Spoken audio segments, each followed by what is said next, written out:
Welcome to Homes and Lifestyles Canada. I'm Kim Hayden, veteran agent and your host. Well, you may have heard the expression, good fences make good neighbors. Basically, it means that good neighbors respect one another's property. But there's more to being a good neighbor than just respecting property. A U.S. study by Neighbours found that the qualities of a good neighbor include being friendly, sociable, offers help, takes care of their yard, is respectful of personal space and boundaries, and is willing to help out in times of crisis. When people feel connected to their communities, there are not only individual benefits such as improved health and overall happiness, but also the social benefits such as decreased crime, greater civic participation, and flourishing economies. But with our long winters, attached garages, and our eyes down at our cell phones, it can be difficult to get to know your neighbors. And when disputes arise, that lack of connectedness can escalate a situation very quickly. Today, we're going to discuss navigating neighbors, from steps you can take to be a better neighbor to ways developers and communities are creating opportunities for connection. But first, let's visit the first home on our tour. On our panel today, we have Claire LePan, Director of Marketing and Communications with Calgary Municipal Land Corporation, lawyer Jeff Kahane with Kahane Law Office, and registered provisional psychologist Kimberly Nelson. So let me start by asking each of you what you think makes a great neighbor and what can foster that connection in a community. So what do you think helps us make good neighbors? Well, good boundaries and a good attitude, starting with empathy, trying to take the other person's point of view once in a while, understanding how you impact your community, whether it's driving down the street or putting your garbage out. So just taking other people's perspective for a moment and being kind and friendly. Being kind and friendly. Yeah. Be kind. That's, I think that we all forget. Blockbuster's been gone so long. Be kind, rewind. I think we forget that. So tell me, Claire, from the planning perspective, how do you make a great neighbor? Well, I think when you look at it from the community context, particularly when we're looking at multifamily, where we're living in condominiums with multiple floors, it's providing opportunities for people to get out of their own four walls and coming into the community in some sort of gathering space. So when we look at it from our perspective, it was creating those opportunities for that to happen. And whether that's a park space, a community garden, or a children's park, it's creating those places that are scattered throughout the community that people come, and that's a great way for them to get to know their neighbors and start to meet people that may not be on their floor or in their building, but they're all part of the collective community. I keep hearing, get to know your neighbors. That seems to be the continual theme. And you love your neighborhood. You always have a blast doing all sorts of things in your community. What do you think makes a good neighbor, or what could avoid some of the pitfalls that end up in legal?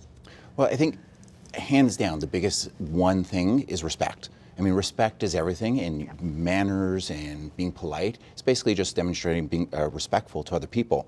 And that would be things like the garbage cans and all that, but more than that, no matter who your neighbor is, being respectful to them and expecting that back creates a great relationship. So Claire, can you tell me a bit more about what is going on with the Calgary Municipal Land Corporation? Because you guys are in charge of doing the East Village, which is all centered around community. It is, yeah, for sure. And so it's been, we're sort of 10 years through a 20-year master plan for the community. So East Village has been a community in Calgary since Calgary's beginning. But when we started, it is sort of a part of the city that had kind of fallen down a little bit. And so what we were interested in doing is, how do you make it a place where people already live there, they already call it home.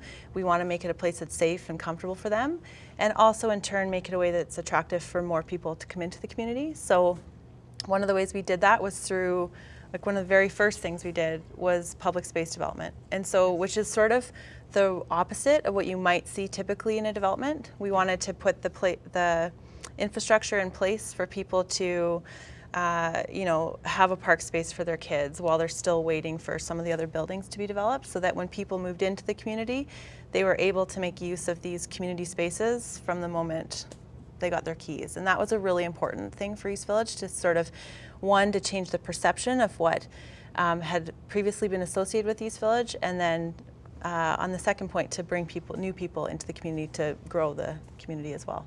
So what are some of the key tips that you could recommend for people building those great relationships? So I think prevention and being proactive is a really good place to start. Listening to you talk about community and getting involved in community and understanding what makes a good neighbor, I was thinking, so first of all, you want to participate in your community without other people infringing upon that, and you also don't want to infringe upon other people's ability to enjoy their community.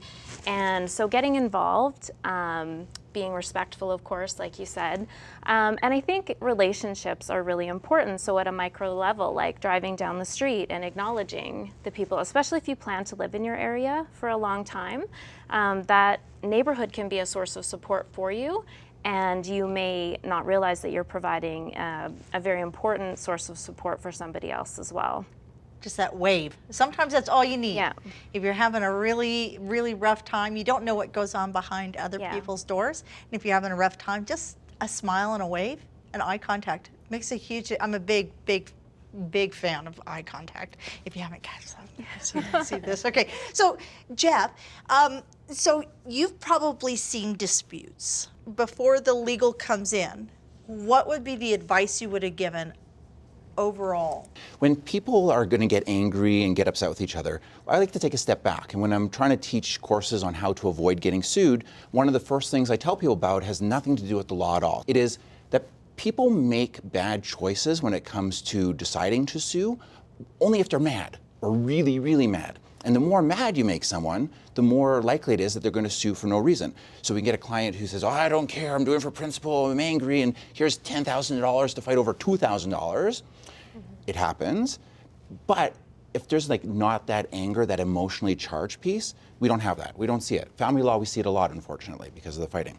So I would say, be respectful of your neighbors, make sure you communicate with your neighbors, get to know them, have block parties, be that person who organizes it. On our street, it's an established neighborhood, so we haven't had the benefit of implementation of big community stuff, but we've created it.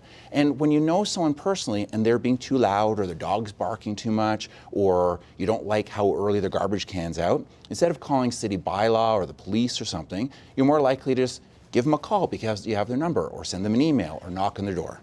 So when this conflict has occurred, what are some strategies that somebody could implement to de-escalate? Well, I agree with what you were saying, that people usually strike out when they're angry, right? We have the fight or flight or freeze. And those are not the times to, if you can help it, if you have the choice, that's not the time to engage, right? So if you get out in the morning and you see something like someone's parked, you know, and you can't get out very well and you're mad, that's probably not the best time to deal with it, right? Like, are you hungry, angry, lonely, tired, bored? Halt B, stop. Think about it. So you can often approach people, if you approach them with respect and giving them the benefit of the doubt, people often respond to that. You know, we want to be liked, you don't want to back them into the corner, like you said, with, you know, the angriest letter and backed up with a nasty legal threat too. You know, if you give them a way to get out of it, often people will take it. So speaking of giving people, you know, an opinion or an opportunity to engage, I'm guessing that it can be an interesting, when you ask for the public opinion, when you're moving forward to create a community, you probably are seeing this push and pull even on a larger scale. Oh, for sure. And I think what Jeff said is important around the communication piece, because I think it's very easy to be to fall in a position of being reactive, and at that point someone's usually already mad.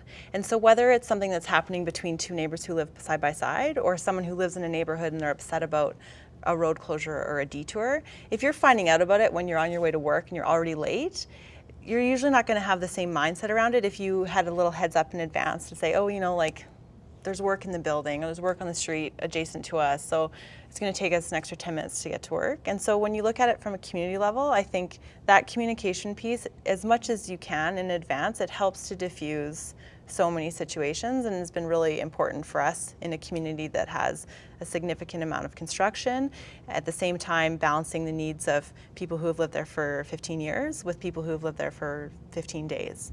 And so it's trying to find those ways to communicate with people, whether it's an email or online or face-to-face or even in an open house setting. I think those are important pieces to sort of managing people's expectations, and then also kind of taking them into the community and allowing them to be a part of that process. So we've talked a lot about how to prevent, how to communicate, how to respect, but do you have tips, Kimberly, as to how to repair? Yeah, so when I'm working with my clients, one of the common themes is how to repair relationships. And some of the things that a psychologist could help somebody with, if it was a more extreme situation, is on how to, for distress tolerance, emotion regulation, so to calm down before you're speaking to that person again, or even role playing. You can role play with your counselor on how to approach that person next. Yeah. Very simple things, though, are kind of fake it till you make it. So act as if you get along, or act as if that person likes you, or vice versa. And definitely making sure that you're taking care of yourself and your state of mind before you approach them. I mean, it comes right back to the beginning again, which is making sure that you're not angry when you're approaching them or in some kind of dysregulated state. Thank you, Kimberly, Claire, Jeff. You know what? Be sure to check out online homesandlifestyles.ca for more information and see the full panel discussion. A big thanks to our sponsors, Kahane Law, Canada Mortgage Direct, A&A Interiors, and Design.